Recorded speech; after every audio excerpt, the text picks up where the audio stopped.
Tony Khan admits to a big AEW mistake. Also, we're talking about Kenny Omega. We're talking about Roman Reigns. A lot of big news there. Hey, guys, I bring you videos 7 days a week. Plus, I go live every single day on The Ango Show, exclusively on Twitch. The link is in the description. Things have been absolutely incredible. If you guys want to weigh in on the conversation, don't forget to drop a comment down below. With that being said, we're going to talk about it. Roman Reigns apparently is taking the summer off. We need clarification. We don't have clarification just yet. However, WWE is no longer advertising Roman Reigns or for any of the house shows or TV tapings this summer. In fact, Roman Reigns has been pulled off the website advertising, so now it appears that Roman Reigns is only expected to appear at Money in the Bank and SummerSlam. Now, if you watch The Angle Show live on Twitch, the reason why this particular subject matter is important to me, maybe it's not to you, but it's a very interesting conversation to be had when speaking about wrestling. Roman Reigns was the most searched wrestler in April 2022 by a long shot. Brock Lesnar was number 2. We discussed this report from Brandon Thurston live on The Angle Show just a few days ago, and it's remarkable to see that more people are interested in Roman Reigns than ever. Now, how much of a draw is Roman Reigns when it comes down to the money, the live gate, right? Because that, to me, would be very telling if Roman Reigns is pulled off these shows, if we see live attendance go down, TV viewership goes down, things like that. So this is a very, very intriguing thing. But now, what is going on with Roman Reigns?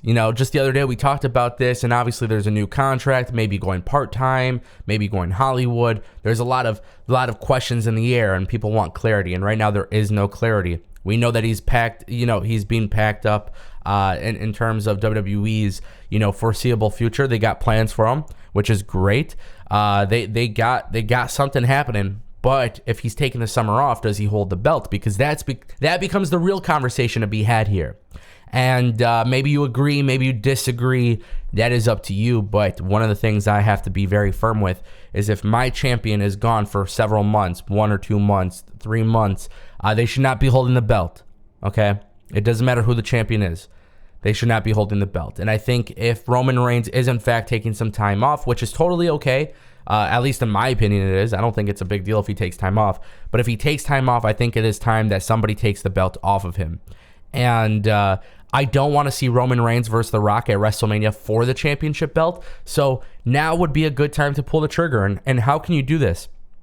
Well, Money in the Bank's coming up. You can always have Cody win, cash in Money in the Bank. That gets Roman Reigns off TV for a little bit. Also, they can revisit that feud later on. Guys, there's a lot of ways you could do this. But I think Cody Rhodes, Drew McIntyre, they're the two guys that have been built up the most on TV as of late. And they've been built up consistently. Those are two very good, viable competitors for Roman Reigns. And that's what I would do. I would just have them take off the belt from Roman. And Roman could come back. The bloodline could kind of fall apart. The Rock can get involved. Then you could set up WrestleMania 39. And that's what's important. Guys, speaking of Roman Reigns, let's talk about Kenny Omega. Surprisingly, well, not really surprisingly, Kenny Omega seems like a good guy. But, of course, with all this wrestling tribalism, and of course, AEW and being the elite has definitely added to that tribalism. They've definitely sparked it all up with their shots at WWE. But look, Kenny Omega praised Roman Reigns. I love this. It got me thinking about a dream match. Some comparisons I have here that maybe a lot of people haven't been talking about, but it very well could be the case. Basically, Kenny Omega was asking why he was trending on Twitter. Then he came to realize that there was a comparison between him and Roman Reigns. Somebody goes and tweets him and says, Roman couldn't last 5 minutes in the ring with Omega. And Kenny responds, I'm sure he could. He's their top guy for a reason, and it works hard to be that guy. I think the match would surprise a lot of people. Well, Kenny Omega, that match would not surprise me. No, it would not surprise me. And here's why it wouldn't surprise me. Because amongst all of this internet conversation between WWE versus AEW, for some damn reason, there's got to be a winner, right? One company has to be better. We just can't enjoy all wrestling anymore, unfortunately.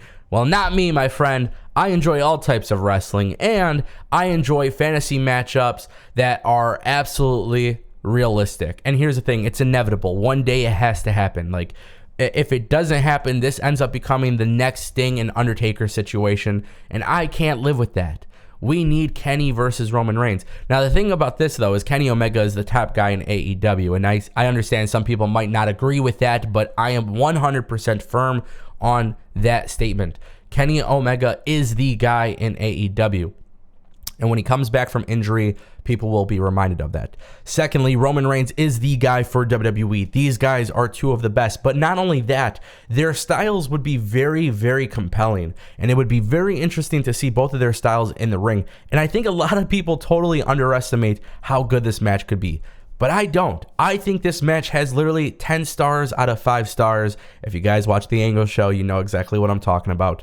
But this is literally like, to me, I think it makes a lot of sense. They should have the dream match at some point. My only thing is, I never thought Cody Rhodes would leave AEW. So now there is nothing ever that seems off the table. Roman Reigns could leave WWE. Kenny Omega could leave AEW. Is it realistic? No. But is it possible? Yes, because now anything is possible. If this ever happens, whoever is booking this match, whoever is producing this match, whoever is in charge of making sure this match goes down, they are going to be having the hardest task of their life when it comes to professional wrestling booking, because how do you choose between the two? It is a very, very, very difficult thing, and no matter how they book the match, somebody will complain to find a way to complain. But ultimately, look, I love it. Kenny Omega being a good guy, Kenny Omega praising Roman Reigns. This is the dream match. This to me is actually more exciting than Undertaker and Sting.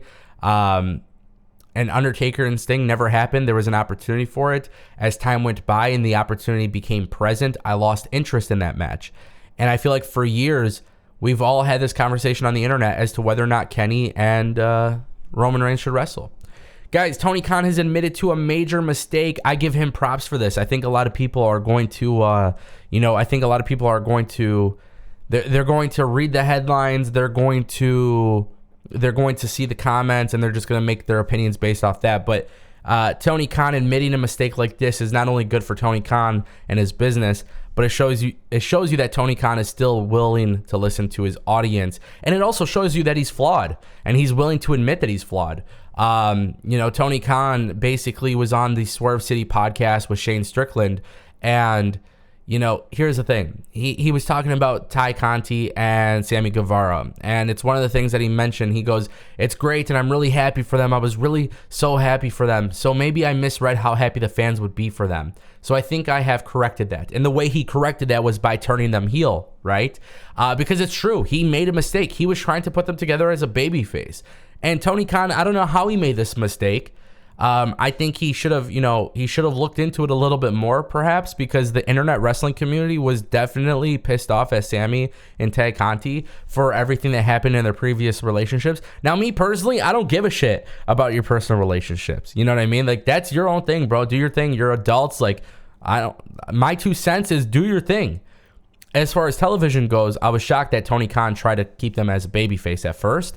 Because, the crowd was not going to be into it. But now that they're heel, they've effectively managed to make sure that they're getting heat. And whether you like it or you don't, they're playing into it, and they're doing very well with it. So Tony Khan admitting a huge mistake, it's great because Tony Khan is showing that, he's willing to learn and get better and stuff, and he's willing to correct things. I do think Tony Khan could get better at things in general. But overall, I mean, AEW the last 3 weeks has been really solid. So, hey, keep going. Let me know what you guys think in the comment section down below. I'll see you next time. Peace.